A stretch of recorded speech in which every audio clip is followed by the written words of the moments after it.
when you see in the world today, it doesn't look like that. There's depression, there's suicide, people are, stealing, killing from each other. I don't think this looks like being on the top of the evolutionary scale, which is a very big privilege. The modern way to look at things, which the modern science also looks at, is looking at everything and dissecting it in an individual component.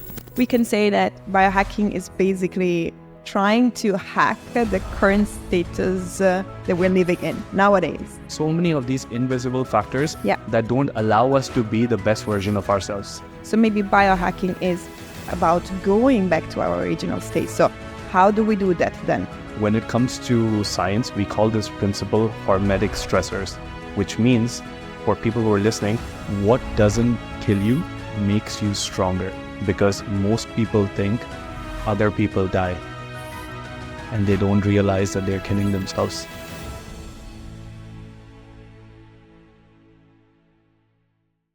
So good morning. We're here ready today with CJ, and I'm very honored and very happy to have you here with me today for a very interesting hour and conversation that we're going to have with you. And so it's all about very interesting topic that we're going to talk today, especially sleep, recovery, and anti-aging. So there's a lot that maybe you guys also might be interested in hearing. But first of all, I want to just let CJ introduce herself. And thank you for being here. It's my pleasure. Every time I get a chance to hang out with you, it's always exciting. We are always talking about new information, sharing a lot of knowledge. So thank you really for inviting me here.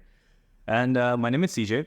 I have been named a biohacker in Dubai. That's something that I resonate with. So for anyone who's listening, biohacking is the art and science of using tools, technologies, nutrition, ancient principles, anything that you can do to create a positive change in your life. A lot of the times people think it's gene editing and, doing all these fancy things. No, some of the ancient principles that have been with us for thousands of years, those are also considered to be biohacking because it works. So I'm a curious soul. I experiment with different things. I love reading. I love talking to smart people like yourself. And just sharing all of that. That's a quick introduction. Absolutely. I really love that. And actually, I appreciate the fact that you're actually shedding a light on clarifying a bit what the word biohacking means, because I think that no matter there's a bit more and more awareness, of course, nowadays in, healthcare and health approaches, still, as you say, there might be a bit of misconception of biohacking in the word as itself. And some people might still consider it necessarily strictly related to technology, machines, devices that help you to enhance your performance or whatever, boost your cognition or improve your general status, but it's not necessarily devices, right? It's not necessarily technological applications that we can have on our body. So I wanna really take a moment on this and maybe know also how you personally approach this conversation, because CJ, you have your own biohacking company.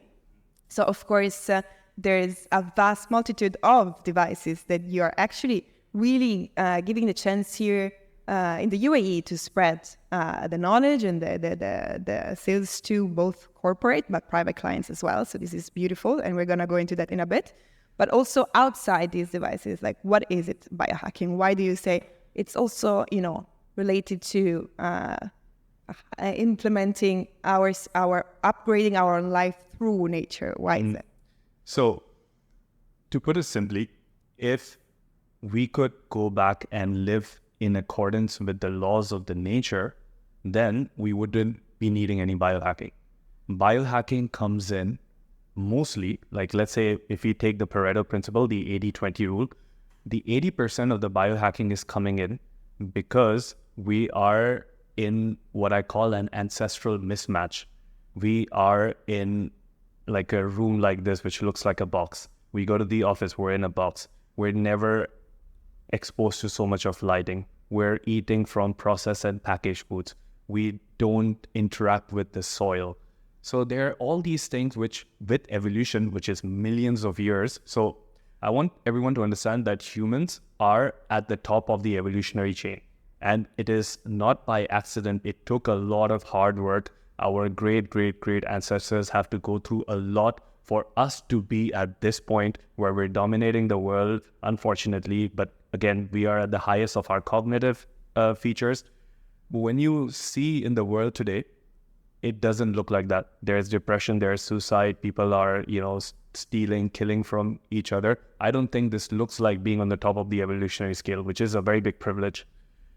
Why this has happened is because a lot of people have disconnected from what we were doing for millions of years. So for millions of years, we were moving.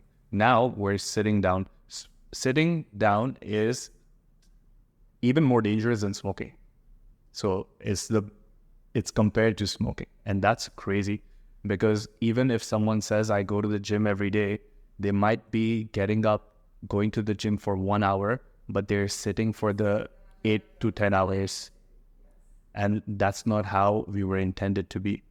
When we're eating from all of these fast food restaurants, or we're eating with a lot of vegetable oils, all these things, nutrition is a big topic by itself. But let's just take a zoom out view.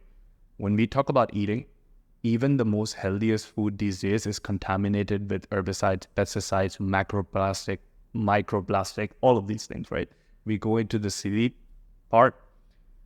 In nature, every animal has every living organism has a point where they do a lot of the work that's needed for survival, hunting, making sure their kids or their puppies or babies or whatever are okay.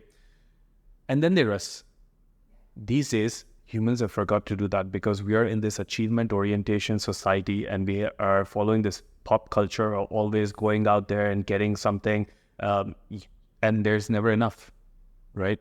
Most of the people have forgotten that if you have a roof on your head, if you are eating something right, if you're getting to kind of share happy moments with your friends or family, that is a sign of being enough. But for most people, it's not enough. So what are they doing? They're pushing. They finish a presentation. Okay, 6 p.m. They'll do another one till they're pushing themselves till like 1 or 2. It could be work related. It could be entertainment related. Doesn't matter. But they're actually defying laws of nature, where nature has told you to make sure that in the night, when the sun goes down and in a decent time, you should get enough sleep. But we're not doing that. Because of that, we are getting psychological issues we are gaining weight. Because of that, we're having metabolic issues. Because of that, all other aspects of our biology gets damaged.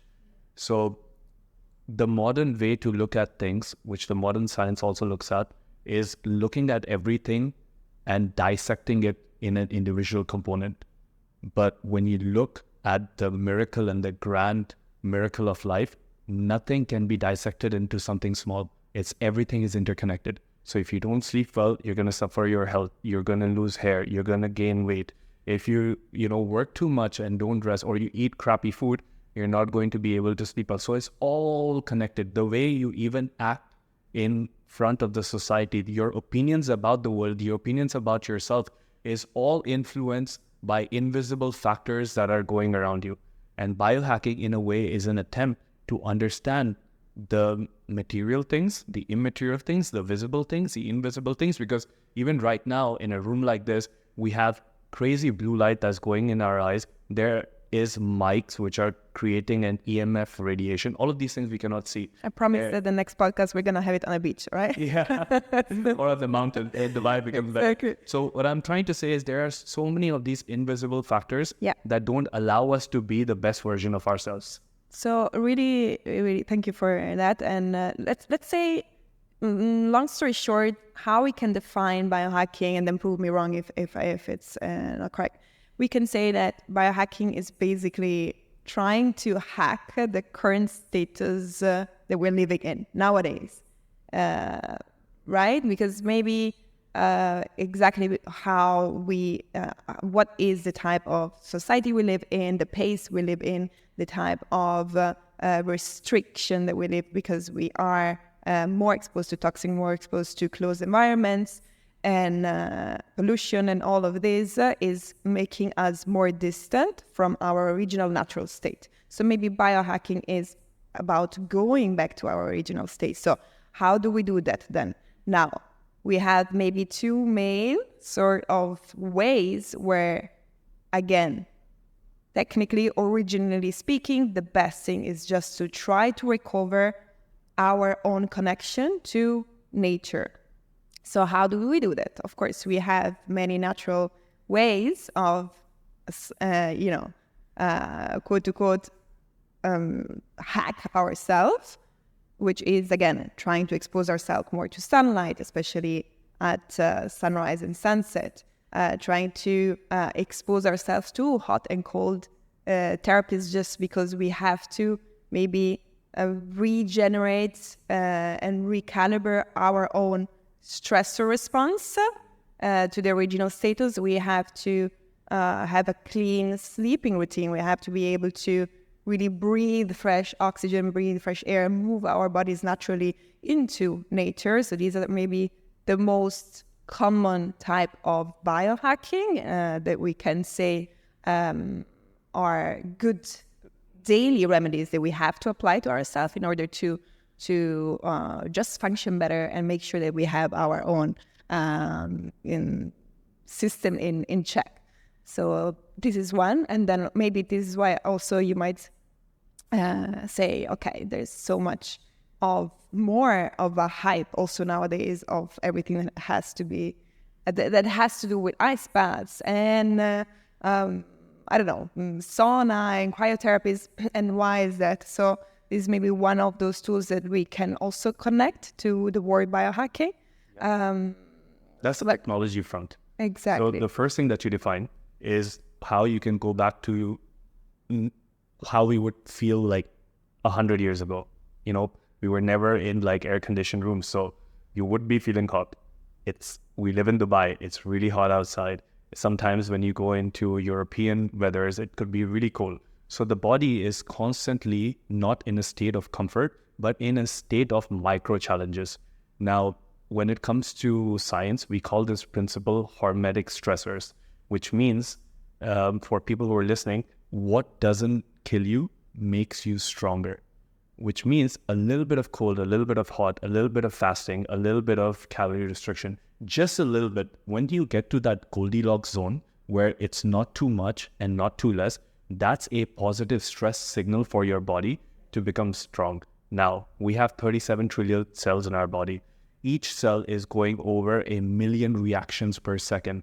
That's a lot of craziness that's happening in our body, and that's a very big deal.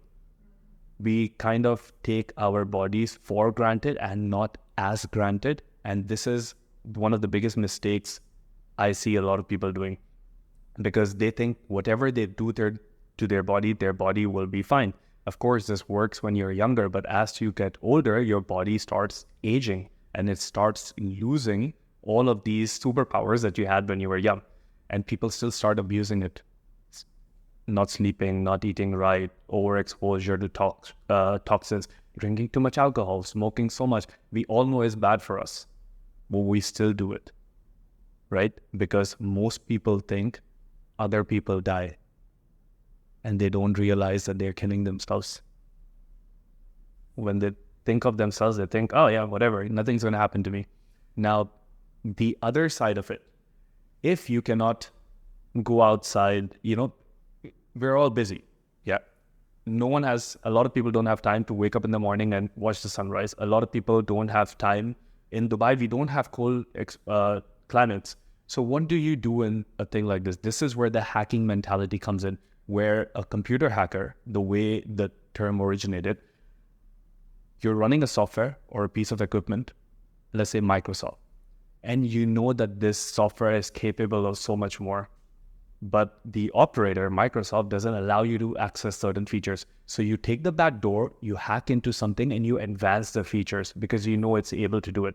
And that's how biohacking and all these technologies are. You mentioned red light therapy. First thing in the morning, first thing in the evening, a lot of people are either sleeping or they're in traffic. They're not able to absorb the natural lights, which are considered to be a healing frequency of light.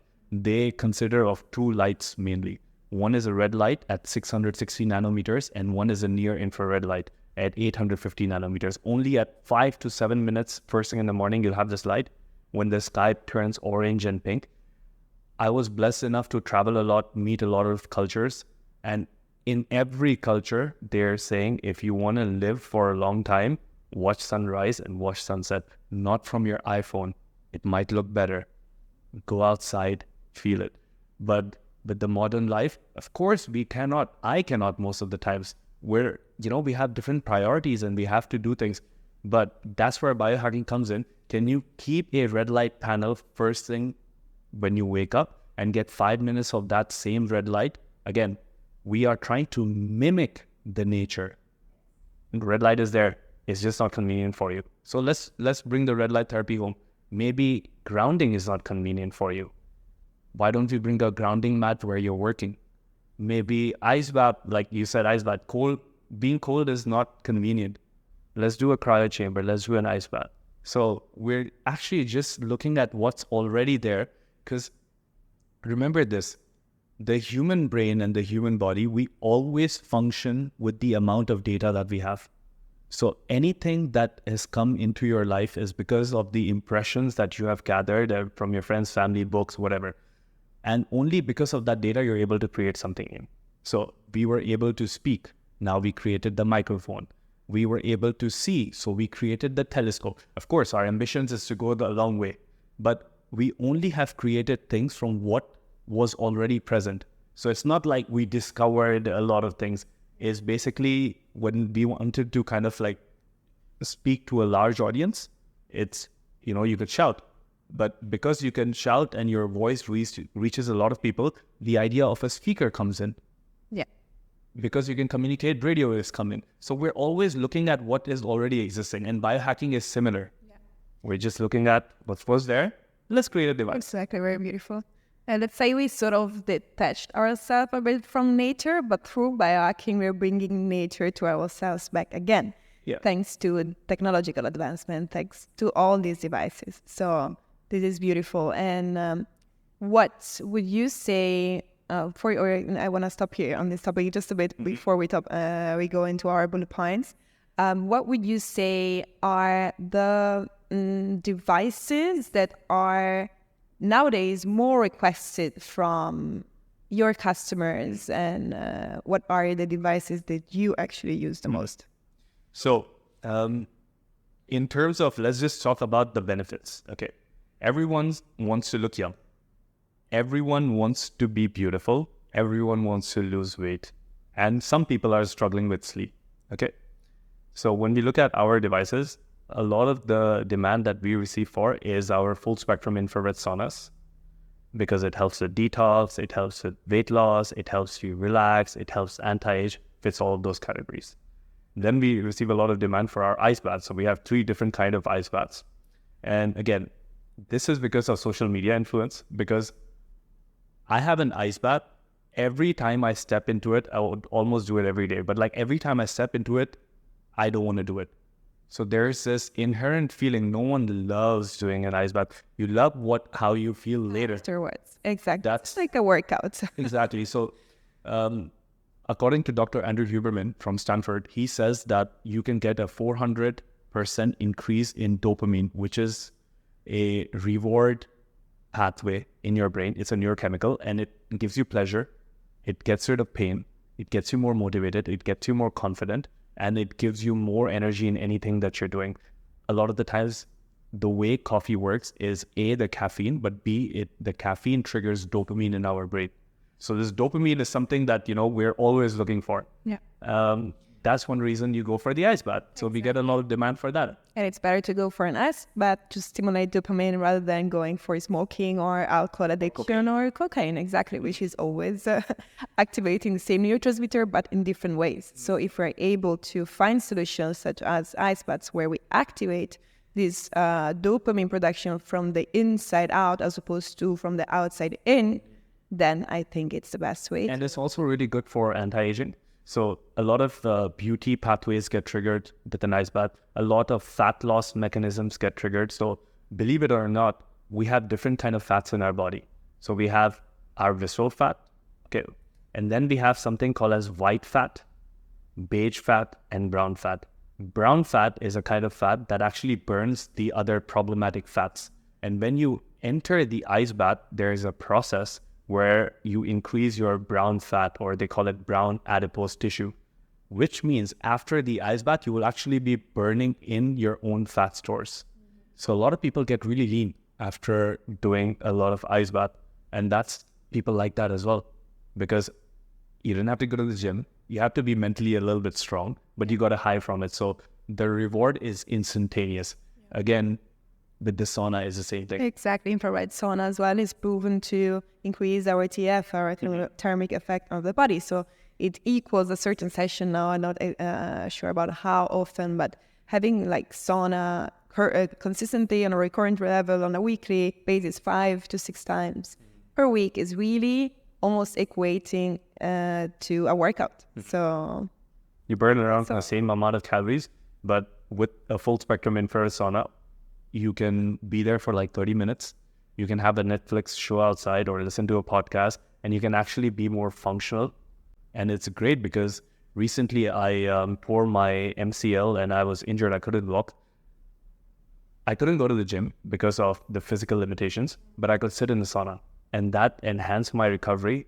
It was interesting because I was reading books inside, and it was every minute of time, which was effortless, and I got something back.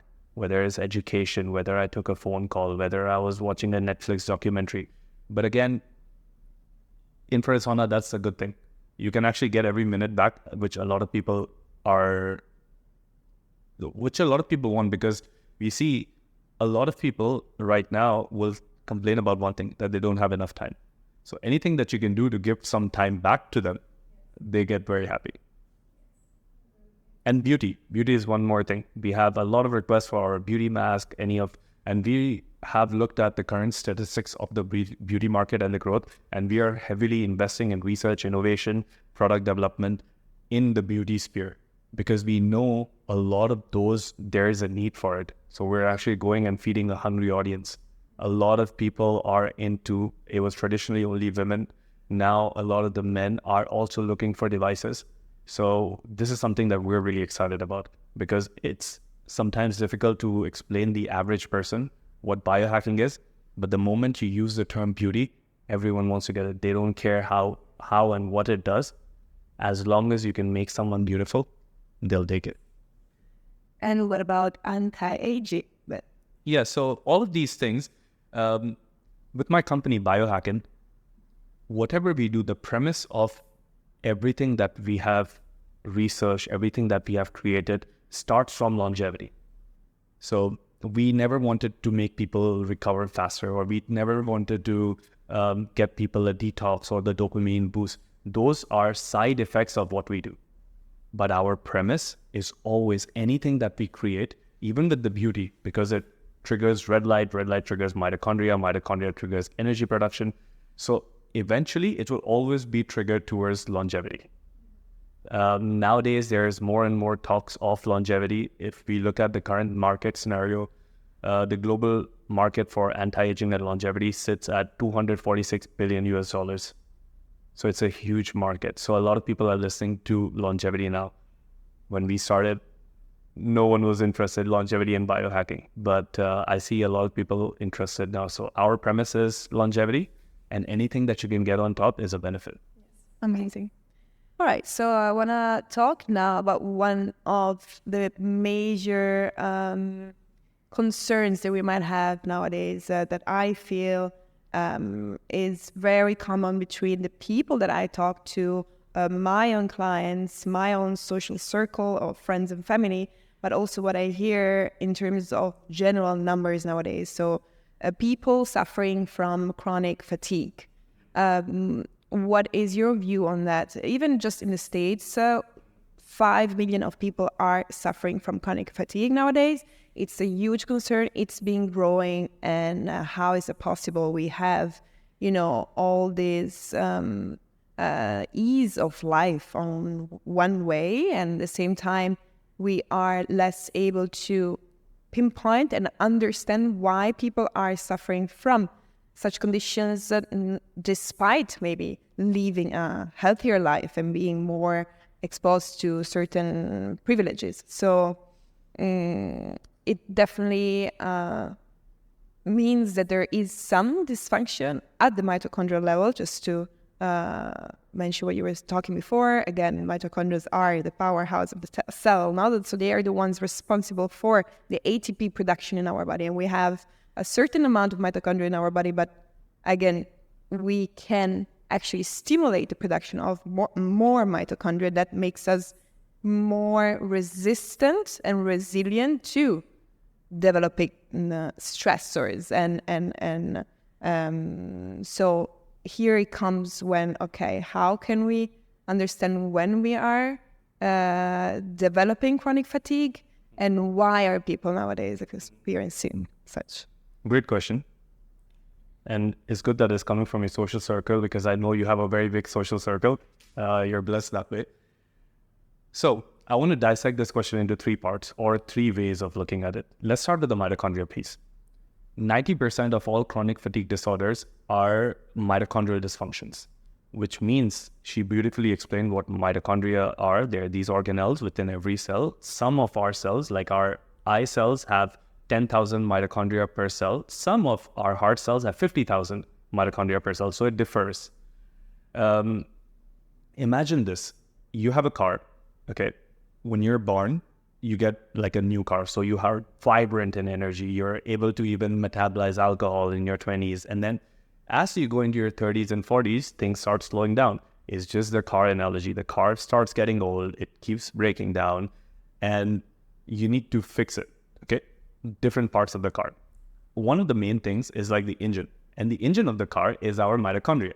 Now, if you engage in behaviors which are you're sedentary all the time, you're not stressing them out with the sauna or an ice bath, you're not stimulating them with some of the compounds. There are many compounds out there, some available in nature, like stearostelabine, NAD+, all these, and we can go into it in detail, but all of these compounds that actually trigger a process called mitochondrial biogenesis. Complicated word. All it means is that it sends a signal to the mitochondria that, hey, if you can't perform at this level, if you're not able to take that ice bath, then we're going to trigger a process where you will die and we will create new mitochondria.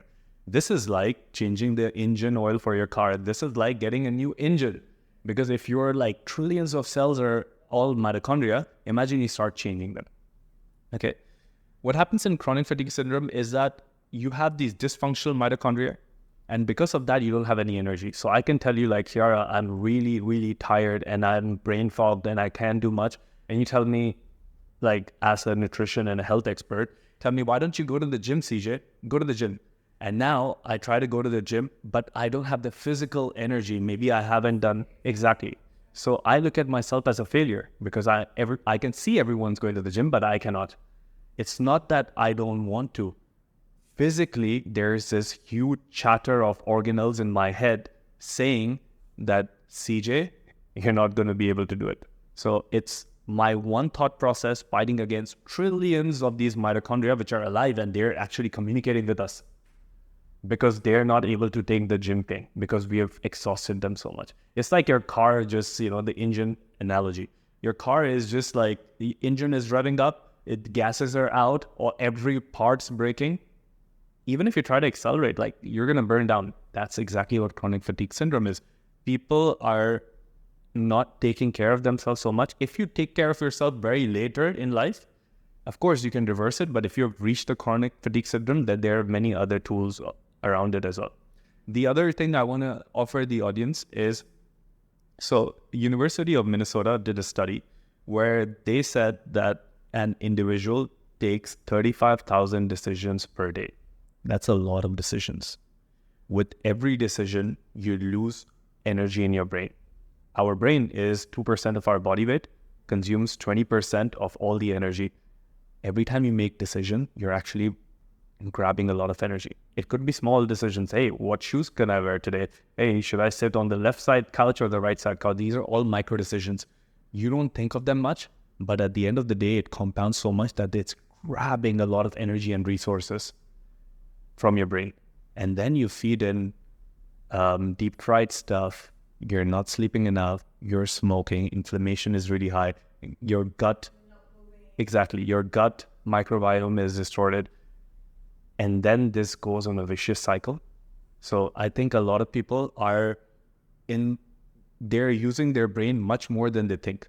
And once you bring in social media, if you scroll on Instagram for a minute, you scroll through 90 feet of information.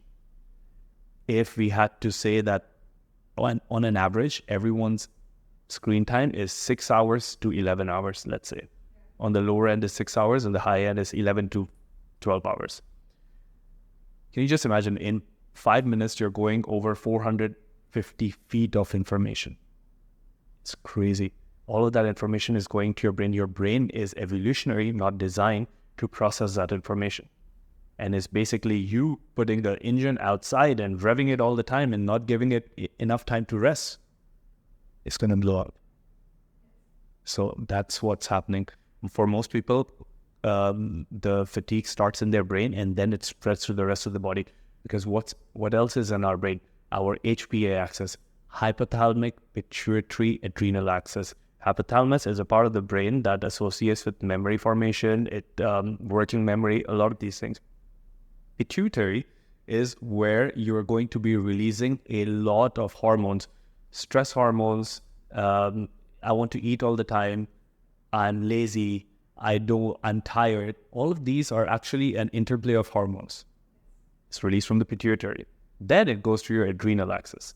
Your adrenals are making more of the stress hormones. So you feel stress all the time. And now your body chemistry is in a disaster mode. And what happens when your body chemistry is always in the disaster mode? You get into a disaster mode. For these days, we have another, for men, is HPA and then G, gonadal axis.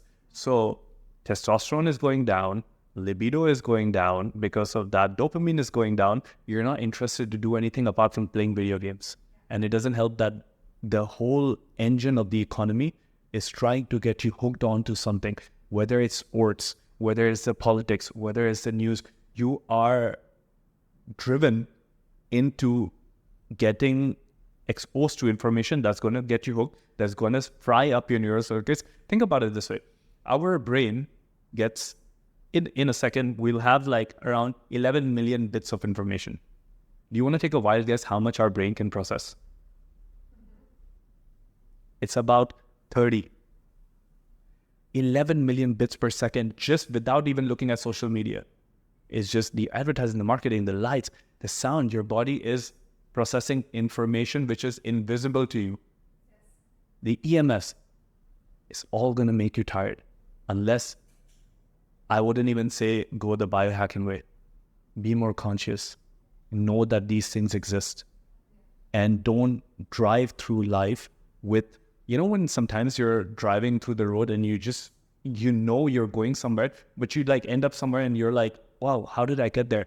And there were so many things on my mind. So even when you were doing like a risk-taking activity, there could be a lot of things in your mind. You might be unconscious.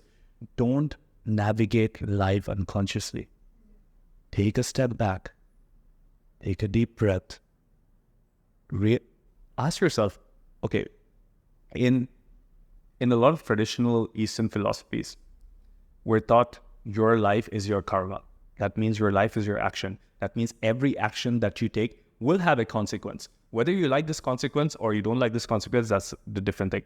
But the awareness that every action that you're taking, looking at the phone, not choosing the right food, not switching off the Wi-Fi at night, all of these things will have consequences on your body. And those consequences can manifest in fertility issues. It could manifest in injuries. It could manifest in some of these chronic fatigue syndromes. So what I would like to offer people is be more conscious. Okay. Information is so. Exactly. And then look at things. There are so many things out there. Chiara, it's so difficult to keep hands on information right now because information is exploding. Until World War II, it used to take us 100 years. There is a theory called the double information curve theory, which says that until World War II, it took us 100 years to double human information. So if as a collective consciousness, we knew something which is in textbooks and on the internet, whatever, it takes 100 years for us to kind of like double that up. Medical science with AI, even before AI, we are doubling every information that I have on health, mental health, psychology, whatever, every 73 days. It's exploding. And there are people out there, like people like yourself, people who are around, books, AI. I would highly encourage people is like, your life is, again, the consequence of the action you take. One of the actions you can take is being aware and reading about it, talking to someone, looking at an expert, getting a book. It's not going to happen. Don't wait for things to happen. You have to take a step towards your progress, and your progress will take 10 steps towards you, but you have to take that step. Yes, that's really, really fun. So exactly, going back to chronic fatigue, we can say that we have basically 5 major things to look at that can affect chronic fatigue. One is brain regulation, the other one is gut regulation, then we have blood sugar regulation as well, and then we have hormonal balance, and the other one can be Mitochondrial dysfunction. Exactly. Or And cardio. those EMF as well. So like this is what a lot of people don't know about. EMFs are all over the place, but every time you are, even right now, we're into this space where there's some sort of a signal exchange. Our bodies are not used to it. Like the maximum amount of signals our body are used to is going next to a mountain because they vibrate on a different frequency, going next to a tree, but these are natural biofields. Anything that's come up in the last 100, 200, 300, 500 years, our bodies don't know how to process it. And with EMFs, it basically, let me give you an analogy. In every cell of ours, we have something called as VGCCs, voltage gated calcium channels. And every time there is a signal, whether from your phone or from these cameras, these voltage gated calcium channels open up, and it drives about 1 million influx of calcium molecules within the cell. Now, sodium and magnesium can be around inside the cell. Calcium has to always be outside the cell. That's how it's meant to be. The moment you drive calcium into the cell, then the cell goes into an effect called excitotoxicity, which means it gets excited and it dies. This is why every time you finish an airplane travel, you land, it will be very difficult for you to remember a lot of things. It's not just because of the jet lag. It's actually all of our body has this voltage-gated calcium channels. It's the drive and influx of calcium that's flooded into the cell, and then some of the cells are either died or like close to dying, or become senescent, which is another concept. Senescent is where for all the audience, think of like all of our cells, they have a life cycle and they're supposed to die. When you do fasting, when you do calorie restriction, when you do red light therapy, you enhance this process faster, so the waste removal is fast. Exactly. But sometimes there are these cells that just sit there, they don't do anything. They're like They're expelled, yeah. And they're heavy on the body. It's like, if I take you to the ocean and I put like a huge backpack on you, and that's not giving you any benefit. You're not gonna float. Exactly. Exactly. So that's what senescent cells do. And because of this EMF, senescent cells also get activated. The other thing which I see a lot, I have been very guilty of this, and because I wasn't aware. Now, one of the things that I'm looking out for is all of these workout clothes that we have is damaging our health. It's made with polyester and polylycra fabrics. And all of these, every second, they're releasing a lot of nanoplastic and microplastics within our body. Exactly. If you put heat on it, like you're going to the gym and you're sweating or you're running outside, it's going to be worse if you put it in your washing machine. This is going to be the most disastrous thing. But all of us are going through those disasters every day, including me. Even I cannot just completely change my wardrobe because there are so many elements of it. And even if I do, the washing machine has it. It's everywhere. Some of the things you cannot stop. You can be conscious Drinking about. water from a plastic bottle. Exactly. Of course. They say that we have like a card of plastic every month, Yeah. like literally a credit card size plastic just in our body. And we don't detox well. We don't fast. We don't, go into these detox therapies. All of those things were really encouraged. Fasting was really encouraged right from all the traditions. Like you go anywhere in the world, there are periods of time where people won't eat because they know that eating all the time is not good for you. You need to give your body a certain amount of break. What do we do these days? We're always eating. We're blessed to be in this society where you can just tap an app and within like 30 minutes, you'll have the calories for the entire week arriving in a small bag. This was a dream, like when we were This would not even cavemen. save it. Yeah. But now it's, with great power comes great responsibility. Yeah. We have been given a lot of great powers. If we are aware enough, we can use that to our advantage. So I always see EMFs, the carpet that we have, is in front of us. I'm sure this is releasing tons of volatile organic compounds. It's everywhere. I don't want to scare people, but I want to tell people that, hey guys, in every aspect of your life, there is a solution which you can research. I would encourage people to do their own research or get in touch with Chiara because she knows so much. And then just ask yourself, is there a better way of doing it? You have 2 pizzas in front of you. Both are looking crazy. One has like 10 times the amount of cheese. You have only 2 options. Ask yourself, which one's better? You're not going to find the best thing. There's no best thing in life. Life is full of imperfections, and that's the beauty of life. But at any very given moment, you have the choice to choose. So choose the better option in the moment. Don't just give up. So when it comes to people and understanding how they can actually improve their energy levels, what is it that you would suggest them? Movement, for sure. You don't have to go to the gym. Research shows us that if you walk for 20 minutes, your mitochondria gets activated. It's very nice that you're saying that because maybe very often people think that, okay, moving is just about hitting to the gym, going for crazy workout, really exhausting your bodies, but this is not necessarily the solution, especially for people that are experiencing chronic fatigue, for example. So maybe easier, milder solutions that are not too stressful for our hormones, for our mental capacity are the best way to actually start activating. And honestly, those things have their space, but again, if a little bit of something is good, a lot of that thing is not better.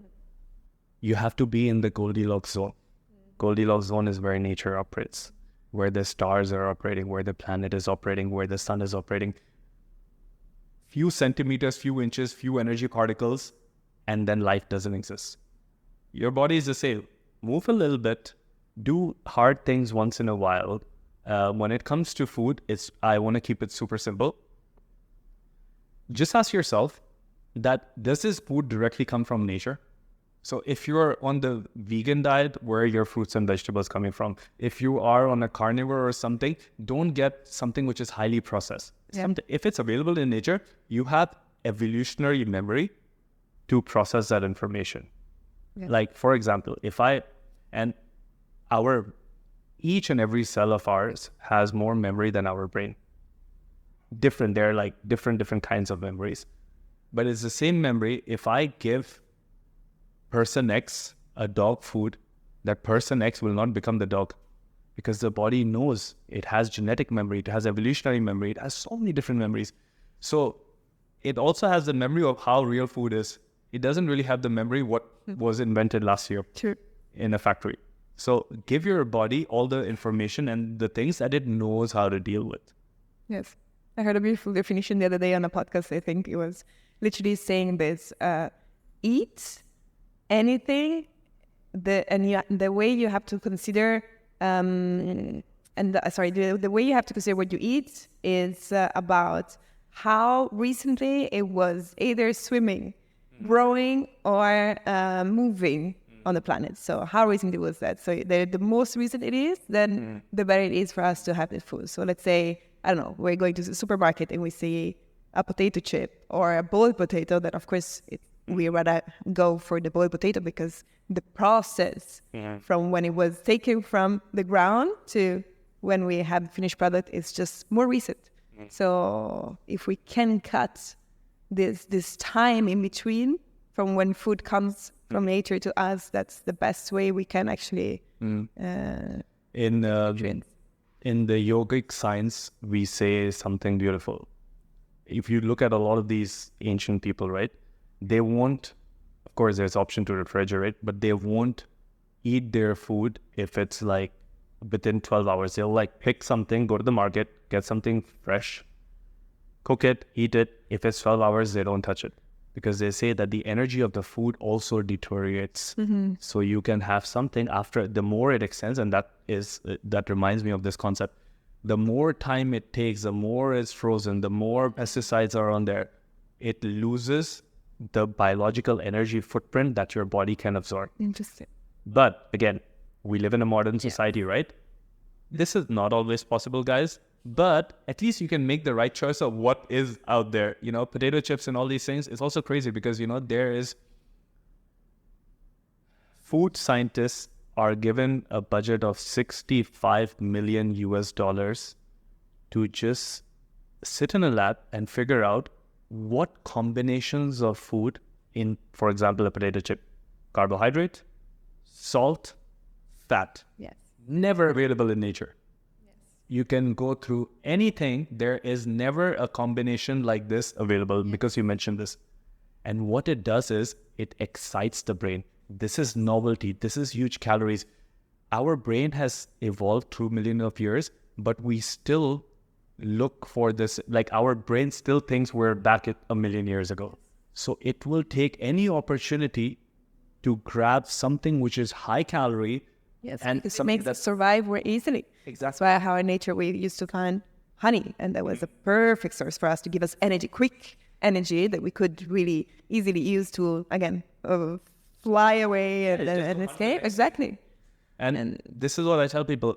Don't ever think that you can have one or two pieces and leave it, because you are fighting against millions of years of evolution and a 65 million US dollar budget for food scientists to figure out what will trigger you. You're not going to win that war. No matter what willpower you have, no matter how less decisions you've taken, no matter what level your mitochondria is working at, you're fighting against a mountain. You're not going to be able to move it. It's a very interesting thing that you're saying now about how food scientists are transforming foods nowadays, because this is exactly the thing. We have, for example, fructose in nature, which is perfect and it gives us energy. It's not evil. It's not something that kills us. It's actually something that helps us thrive and give us energy. And again, okay, maybe a dopamine activator, because it gives us that feeling of satiation and happiness.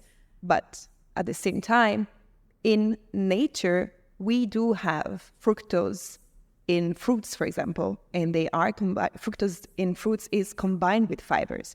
So this is a very good way for our body to absorb it, exactly because fibers slow down the absorption process of fructose. But in processed foods nowadays, we have fructose on its own with no fibers together. This is in all the overly processed carbohydrates, sandwiches, breads, donuts, sweets, ice creams. Fructose on its own is the most dangerous thing that our body simply cannot do anything with it. It does not give us energy. It does not give us. We cannot really make proper use of it, and this is how we have fructose nowadays available in most processed foods, and this is what we have to avoid. I'll tell you something interesting. So you take a banana. Let's say you're making your favorite protein smoothie. You take a banana. It's a nice fresh banana. Maybe they have freshly harvested it. You put it into your NutriBullet or some other thing. You put a protein and you put all your everything, whatever people like. You blend it and you drink it. Your carbohydrate response, your blood sugar response will go over 65% higher. Then in comparison to if you just ate that banana. Yes. So it's not even like industrial food. It's just, This also, you break it down. really appreciate what you say. Exactly when it comes to the whole question of smoothies and people saying, oh, but I drink smoothies every single day. Okay, so how are your smoothies, first of all? Like, is it veggie smoothies or is it just food smoothies? If it's just food smoothies, you better eat your fruits whole as they are. I think veggie smoothies are very dangerous. You want to know why? Because fruits are fiber, right? What a lot of things that are used for veggie smoothies are kale. Some people would use collard greens, spinach. These are the common ones. And if I attack you right now or someone attacks you, you have your limbs to defend it, right? Animals are the same. They have their teeth. For millions of years, plants were the first thing that were on this planet before you, me, and all the animals. They don't have anything to defend themselves. The only thing that they have is something which is, in every plant is different, but it's like a toxin, okay? And what the plant does is every time a predator comes to eat it, they have intelligent networks and they start removing these toxins. Chances are, if a predator comes once and they eat the toxin, they feel really bad, they throw up, they will never come and use this plant again. And even if they eat the entire plant, they go and poop out somewhere else. With the right atmosphere, the plant, the offset of the plant gets a chance to rise again. But these are called anti-nutrients. The most dangerous way to consume an anti-nutrient, like these are some of the terms you might know. Kale has a lot of oxalic acid and phytic acid. And all of these things, like oxalic acid, are actually responsible for 80% of the kidney stones because it creates calcium oxalate crystals in the body. For women, there's a condition called vulvodynia, which is when you're having sex, it becomes very painful. A lot of urinary tract infection, all of these things happen because of these anti-nutrients. Traditionally, there were no smoothies. What we did in ancient communities was that we sprouted everything, we boiled everything for a long period of time, we soaked everything. These are some of the ways that you can get rid of the anti-nutrients. So when you think about bringing a fresh kale or fresh spinach, you put it into your blender, it has a lot of those anti-nutrients. The moment the plant is kind of dead, but it still has some intelligence. The moment it realizes that it's been cut and chopped, it's going to release more anti-nutrients. And sometimes what these anti-nutrients also do, which is crazy, is that it has protein inhibitors. So basically, these are certain enzymes that block the absorption of certain other things. So if you're having like a high protein meal, chances are most of that protein will not be absorbed if you're also having a little bit of kale, like perfecting like a salad. Yeah. If that kale or that spinach is not being washed, soaked for a long time, and they've thrown out the water, washed it with vinegar to remove all the anti-nutrients. And there are many things. There's phytic acid, there's oxalates, there's saponins, there's goitrogens, which actually destroy hormones. So for me, I would tell anyone who's having a green smoothie, stop it. And in fact, like plants like kale, they're planted in fields, mostly on the highway. And their role in nature is to absorb all the toxins. So you have pollution going on, you have pesticides. What the kale is going to do, kale or like similar family, is actually going to absorb all the toxins from the soil and from the environment and concentrate it within the plant itself because it's a bioabsorbent. And then we put it in our smoothie and we drink it and we say, hey, I did my green smoothie. Those people are not the most healthiest. Those people always are in the gym. They're not able to lose weight. They're not able to build muscle. Why? Because it's not like they're not trying. It's just that there are certain things in the environment which they weren't sure of. And of course. Yeah. In this case, what would you just not eat kale or other vegetables like this, or maybe cook them? Yeah, so have them on a raw state. Yeah, raw is a very dangerous thing. Even spinach, very dangerous. What I would advise is boil them in water. Keep them in water for at least like 8 to 10 hours. If you have some of the other vegetables, if you have the option of soaking it, fermenting it, is good. It's always good to buy organic. If you cannot, then make sure you soak it in vinegar for some time. So it removes all the pesticides and then use it. If you feel that after having a certain vegetable, your body gets inflamed, you get a muffin top, something is wrong, then just try to remove it. This is why a lot of the carnivore diet enthusiasts, I did carnivore for a long time as well, they feel so good. It's not because of the meat.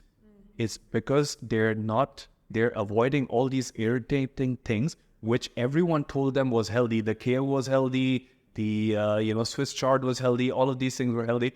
They just remove that and their body starts thriving. Of course, then they run into other problems. But exactly, if they have fiber lack and then exactly. But yes, So, exactly. So if anyone who's listening, make sure you traditionally like cook, boil, sprout, ferment. It's difficult to sprout and ferment, but even if you just boil it and just you wash it, it's going to do much more better. Amazing. Okay, let us move now to the topic of sleep. Mm-hmm.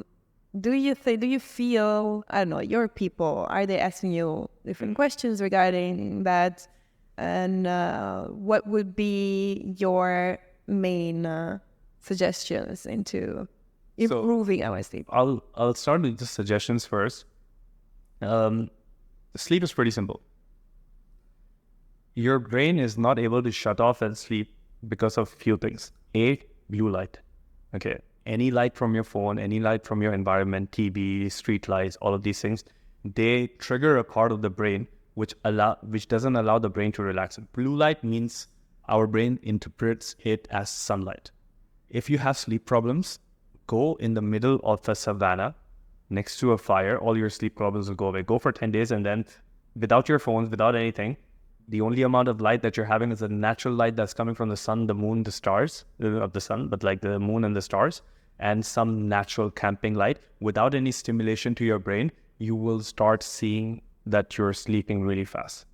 So why does this happen? Because A, there's no blue light, which is filled in our environment. If you wake up in the middle of the night and you wake up to go to the toilet, you switch on your table lamp, which is only 10 lux. You have a 50% reduction in melatonin levels. Melatonin is a hormone that makes us sleep. It's also an anti-cancer, anti-aging molecule. But just looking at that light for short periods of time is crazy. Imagine, and it's 10 lux. Sometimes your iPhone can be thousands of lux. Imagine when you look at that, game over. That's why a lot of people cannot sleep. Watching TV before bed, people cannot sleep. So try to avoid that. You can get blue light. And in all fairness, we were the first company in UAE that started looking into circadian rhythms, and we created our own blue light blocking technology. And so those are things available, but like simple, like installing red lights in your house, which increase melatonin levels, will help you sleep. I often tell people, don't stimulate your brain 2 hours before sleeping. Don't send that email, don't work, don't watch TV. Any information, any kind of information that is coming into your brain, which is serious. Yeah, you can talk about something to someone. That's not a lot of information.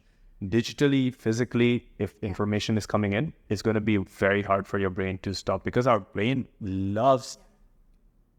Sorry to interrupt. Another very interesting thing that is coming out to my mind is also the relationship with food at night. We should technically not be eating when it gets dark, because again, this triggers our increase of insulin resistance. So this is also a very good topic. Like if we really want to increase and improve our sleep, well, then at least 2-3 hours before bedtime, we should avoid that as well. And okay, it's always very nice to have my bucket of pistachio ice cream before I go to bed at the weekend. But yeah, I know that I can eat some protein or fats right before it if I want to, lower down my blood sugar response. Or I can eat it around 6-7 p.m. instead of 10-11 p.m. And of course, the response of the same type of food it's just going to be different. In 2018, when the first blood sugar monitors came across, continuous blood glucose monitors, I was doing this experiment, and I was eating the same meal at 5, at 6, at 7, multiple days. And what I saw was a 17 to 20% increase in my blood sugar, given most variables were the same. So what I'm trying to say is that, as Chiara mentioned, every time the sun is there in wherever you are. Mostly, let's talk about Dubai. 6, 7, it's a good time to finish your dinner because you need at least 3 to 4 hours for your digestion to kind of lower down, and then you go to sleep. Because when you're sleeping, there's a very important process that happens, multiple processes. One of the most important processes that happens is lymphatic drainage. And this is where your brain cells, imagine this, your brain cells actually shrink by 60%. There is a fluid, like a cleaning fluid called cerebrospinal fluid. It goes through your brain and it detoxes your brain. This is like a free detox, which is available for everyone, and you don't have to pay any money and you don't have to do anything. It happens every night. What causes a change in this detox? If you are full, because then the energy that is needed to detox your brain will go to your gut. So this is another thing that I was surprised by, so I thought I'd share. And again, blood glucose, very important. Yes, exactly. Also because, again, it's not just the connection with sunlight. It's because during nighttime, our bodies naturally need to and naturally increases its melatonin production. So this effect is contradicted, is opposed if we are having foods that stimulate our insulin response. And you know what's dangerous? Every time melatonin is up in your body, so melatonin has a 12-hour phase delay effect. So if you wake up at 6 a.m. and you see sunlight outside, that's the time where your melatonin receptors get a reset. And then they start getting activated at 6 p.m. right after 12 hours. But that's why waking up in the morning and looking at the bright light is very important, not just to wake up, but just to reset your melatonin levels. And then at 6 p.m., your melatonin levels start rising.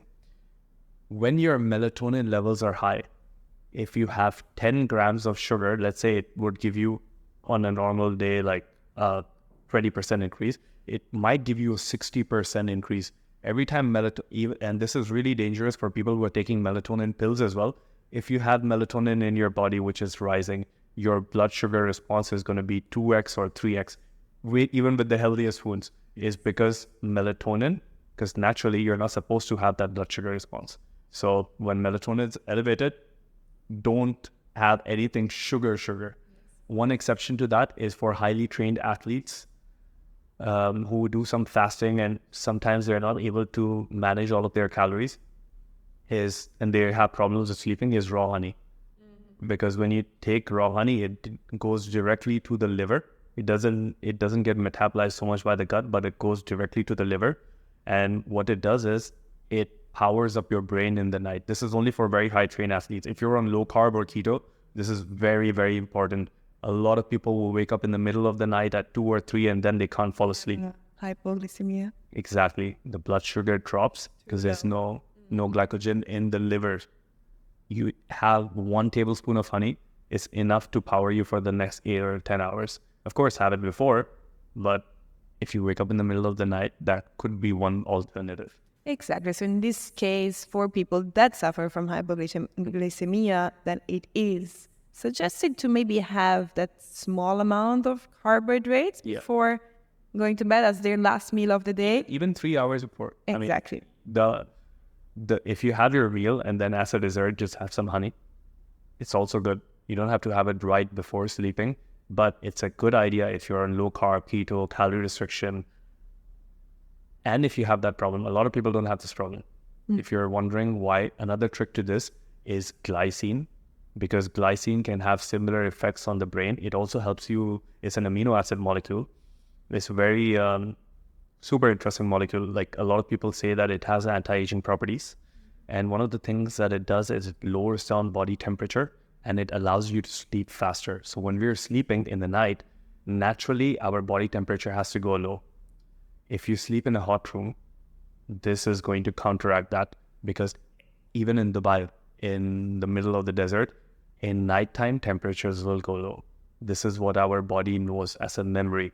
Every time your body temperature goes low in the night, you will feel more sleepy. Glycine reduces your body temperature, so you feel sleepy. You can be in a cold room and this can signal your brain that the body temperature is going down. Brain will start activating its sleep receptors. Other thing you can do is, we're actually working on this technology right now where we have like a mattress which flows with cold water that you can control. So even in like the summer, you can lie down on a mattress which is 16 degrees, and this initially gives your body this signal that, hey, it's time to sleep. Yeah. Other simple things are, don't work in your bed, don't do anything in your bed apart from having sex or sleeping, because those are the only two triggers that you want to associate with the bed. If you're living in like a smaller space, be as far as from the bed as possible. If you have the luxury and the privilege to have a 1-bedroom apart, anything where you're not sleeping, don't use your bedroom for anything. Don't hang out there, don't chill there. You need to give your body that signal that every time I enter this room is for one or two things, and then your body responds, because your body is trainable, your mind is trainable.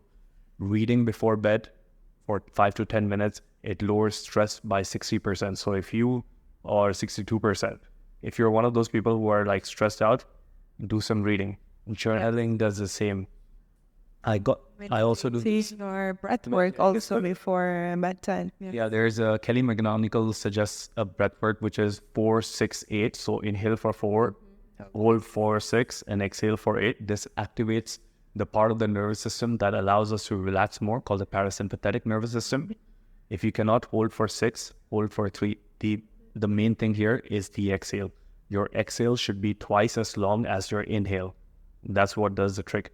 Another really interesting thing, Chiara, that I've found in the recent years is that even if you're not focused on a task that you have to do tomorrow, your brain is always going to be focusing on it, and that will not allow you to sleep.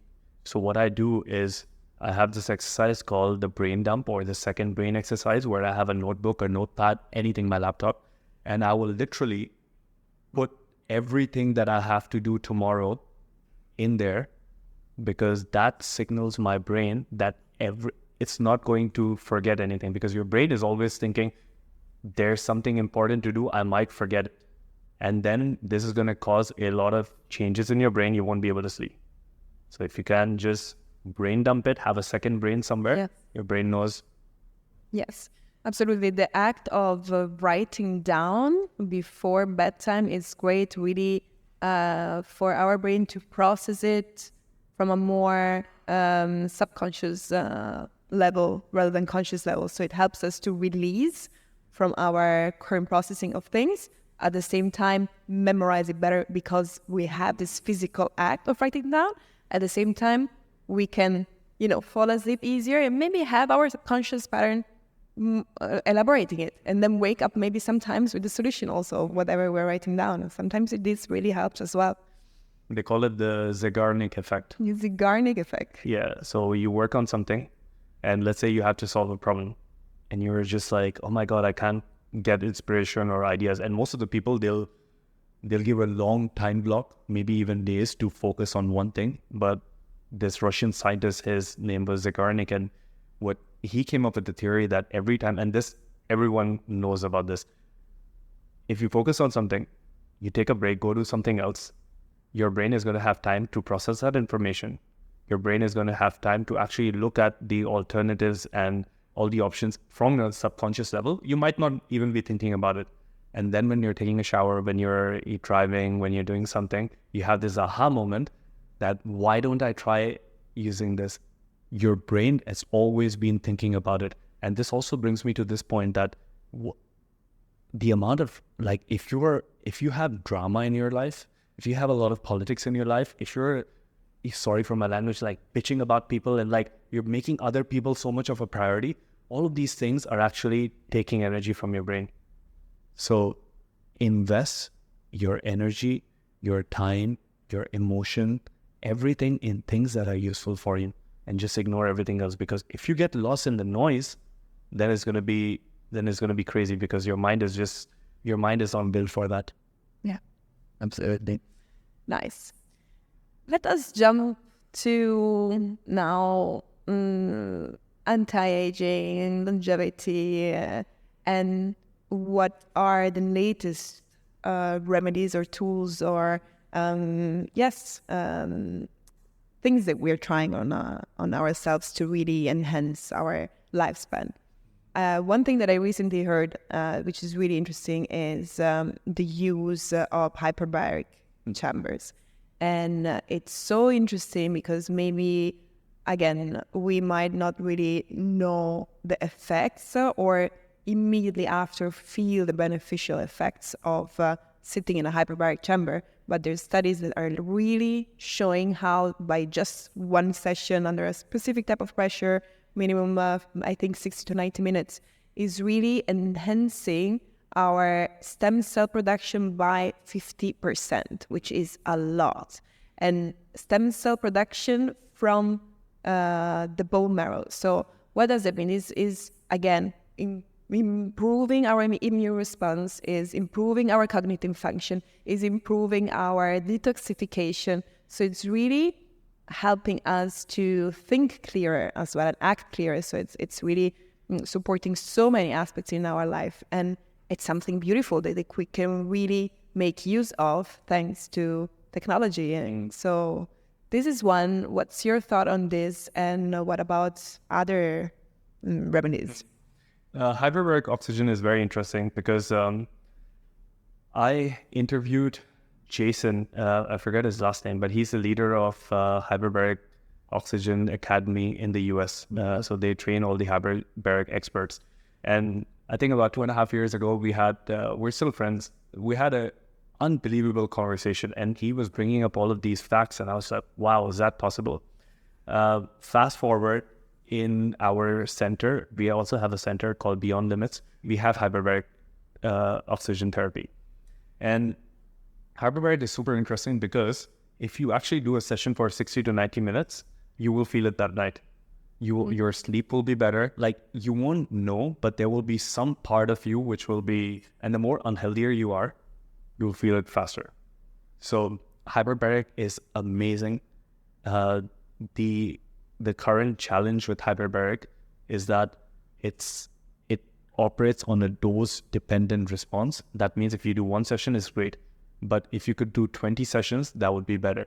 The more distance you have, like let's say if I do one today and I do one next week, it would be better than not doing it at all. But the gold standard protocol for anti-aging and stem cell migration, the proliferation, satellite cell response, all of these things is if you do it every second day. And if you do it every second day for 20 or 40 sessions, which is one of the hardest things in life to do, you have to find a hyperbaric chamber. It's very expensive. You have to drive there. And literally, like some of the new ones, you won't get really, you can take your phone inside, you won't get bored. But the traditional ones where you're lying down, the one we have, it gets a bit boring sometimes because, you know, an hour and a half, you can listen to podcasts, but you're not going to do it so much. There's really good research around cancer, around Alzheimer's, around dementia, around anti-aging. So in a nutshell, I love hyperbaric. Yeah. At our company, Biohacking, we're actually diving quite deep into it. We're designing 2 chambers, heart cell chambers.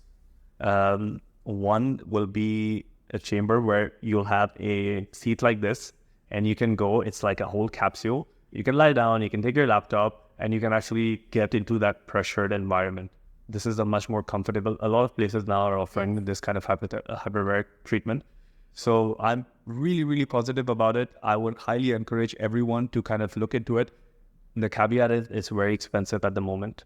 It's not for the average person, but maybe in the next 3 years or 2 years, when more people talk about it, that's how the cell phone was. The cell phone was so expensive, the laptop was so expensive, but every time demand is simple economics. Every time the demand for something goes up, then the supply goes up and then the price crashes. Exactly. So over a period of time, I'm so happy. I'm super excited. I think every building should have an hyperbaric chamber. Yes, exactly.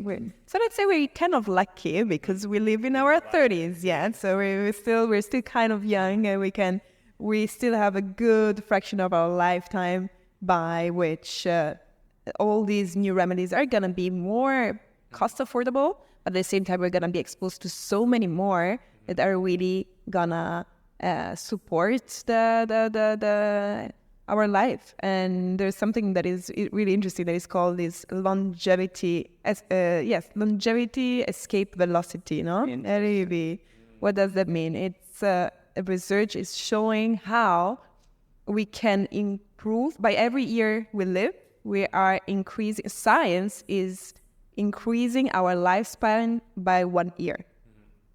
And who was it the other day? I think it's Peter Diamandis that is saying that by 2030, we're able to reach that very easily. So now we're already very close to it. And we're living in maybe our most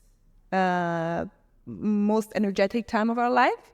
And I'm very curious to see if this is happening by the time they're promised, how this is going to happen. But we are already seeing so many more things that we're using nowadays, and so much more discoveries that lately and studies that are coming out. So I really think there's so much more that is going to happen in the next 20 to 30 years.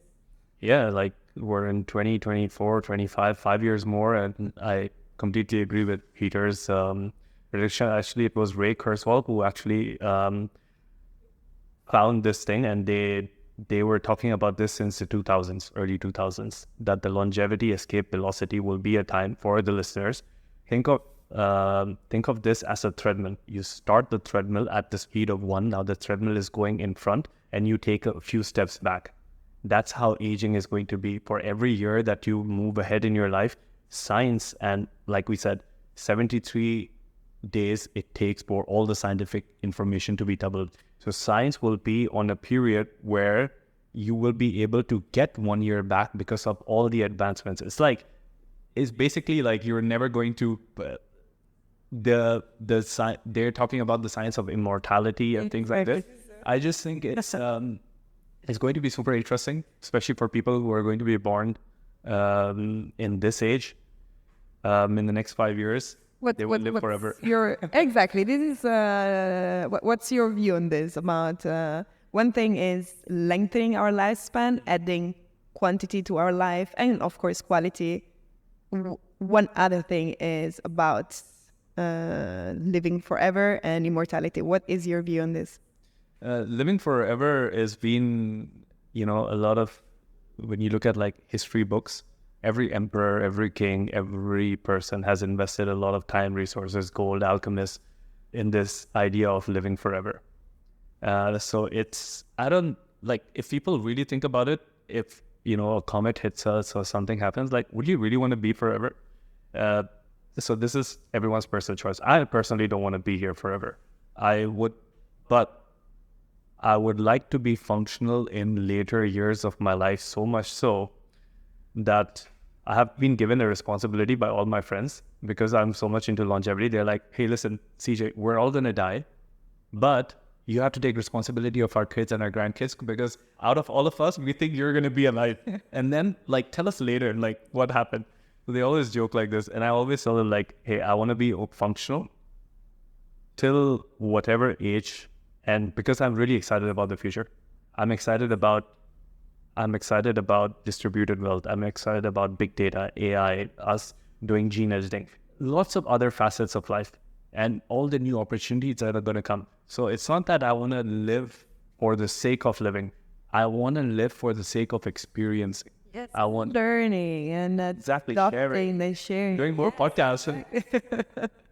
Wow, that's beautiful. I mean, we have already animals that are living much longer than us, and this is what they've been using and comparing, and this is why they're saying if animals are able to, and turtles are able to live over 200, 300 years, why are not we able to live this amount of time minimum? So, I mean, it would be interesting at the very end.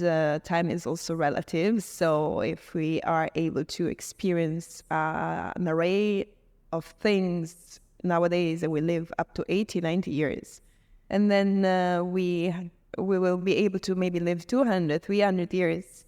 In the very end, yes, maybe we will be exposed to more time evolution and changes. But at the very end, the type of experience we will be exposed is always kind of the same. So it really goes down to the way we choose to live our life. No, you can experience everything today and be super happy and content. I think a lot of people who are very we were talking a little bit on this topic offline, and we were saying, hey, time passes so fast these days, right? But like, and this is a similar thing. You ask anyone and everyone's always saying time's passing too fast. It's not really time that is passing too fast, but it's our attention which has become a commodity which we're losing. Yes. We were more present. We were more back in the day. Of course, our attention span is like 3 seconds now. Yes. So I think that's one thing that we need to take into consideration, that attention is actually our biggest asset. And if you have the right attention, which takes you to the right amount of focus, there's no door in the universe that will not be open to you. You just have to look with the right amount of attention, with the right amount of focus, with the right amount of drive, and anything you want to do, anything would be possible. This is beautiful. So it's then it makes sense to live life and more years by really taking attention and enjoying whatever we're doing, because we have to remember to be fully present, and this is what is gonna really add quality to our life. Otherwise, there's no difference in living 80, 90 years or 200, 300 years if we're living just with this speed of living. And again, like we all need to, so there's a lot of the Stoic philosophers, Marcus Aurelius, Seneca, Aristotle, they talk about a concept called memento mori, which means in every moment you need to realize that you are just another mortal who can die tomorrow or today. Anything can happen this business. I'm not saying that people should be scared about this, but it should be an empowerment tool for everyone who's listening that, hey, you might die tomorrow. Don't live a miserable life, because don't suffer your life. Your life can be challenging. You can give all kinds of talks, but the seat of all experiences in life is within you. Yeah. It's not on the outside world. The outside world can stimulate it in certain ways, but how you experience your life is really comes from within. So you could, and in every moment, once you understand that in the end, all of these things are not going to matter. Like the science won't matter, the podcast won't matter. All of these things aren't going to matter because everyone's going to die anyway. But it's going to come. That's why I say, like, other people think other people die. But the moment you think about that, that's the time you kind of like say, oh, perfect. You know what? I might not be here forever. Let me experience this magic of life. Because Albert Einstein said something very beautiful. He said, life is a miracle. It's up to you to be a part of that miracle or not. Beautiful. And I really love how we actually started this podcast very physically and pragmatically, and how we ended this podcast in a very philosophically and metaphysical way. It's beautiful. So I think I would want to wrap it up, but before wrapping it up, I want to ask you 3 main questions. And the first one is going to be, what would you tell your younger self after everything that you've learned so far, everything that you've experienced, the people you've talked to, and your work that you've been exposed to? I would tell my younger self, your life is your karma. Your life is all the actions that you take. In every moment, you have a choice of stepping forward into growth or backward into safety. And this responsibility is all yours. So taking that action, it's not that I used to think that, heaven's going to open up and things are going to happen and I'm going to win the lottery and all of these things. And you know what? I'm just born this way. I was taking all of those kind of negative talk. I grew up obese. I was bullied in school. I had a lot of self-confidence issues, a lot of self-esteem issues, and I let it be as they are. If I understood that I had the chance and I have a fair chance like anyone else in this universe to do something about it, and my actions in Hindu philosophy, we have a very interesting book, and over there's a saying. It says, you have the right to perform your duties, but you're not entitled to the fruits of your actions. So as long as you keep on doing whatever it takes, if the end works out, it works out. It doesn't work out, doesn't work out. But don't stop taking action, because only when you take the action, the universe takes action back. So I would tell myself this. So beautiful. Thank you. Second question. What would you tell the next generation? This is very complex because we don't really know the next generation, how with AI, what's going to happen. I would honestly, if let's say we don't know about all this technology advancements, I would just say be more conscious. Don't be the sheep. I think all of us have been programmed to be in the sheep mentality where we're always following pop culture, society, rules, regulations.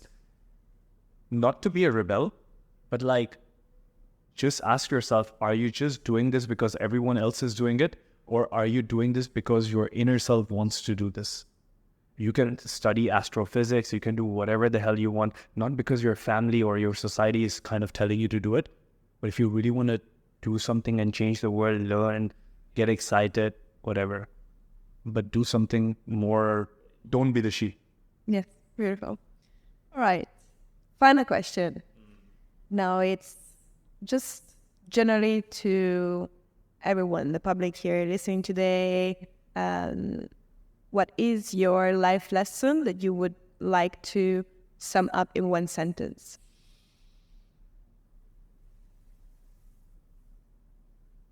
In one sentence, this is the show must go on. You will face a lot of things. This is like that's one line, but like the explanation to this is you're going to face challenges. You're going to do a lot of hard work. People are going to talk shit about you. People are not even going to notice you. And everyone's going to have an opinion, whether you do something great or not. And your friends, your family, once you have enough resources, people are going to come for you. Everything is going to happen. And that's normal. It's been happening from the beginning of time. You're not the first one that is going to happen, but you're not going to be the last one. But the show must go on. Regardless of whatever happens, be the best version of yourself. Get on stage, get in front of the movie camera, do whatever, and keep continuing. Don't sit, don't cry, don't complain. Amazing, beautiful. Thank you so much for your time. And guys, well, the show must go on. Yeah. Thank you so much. Thank you.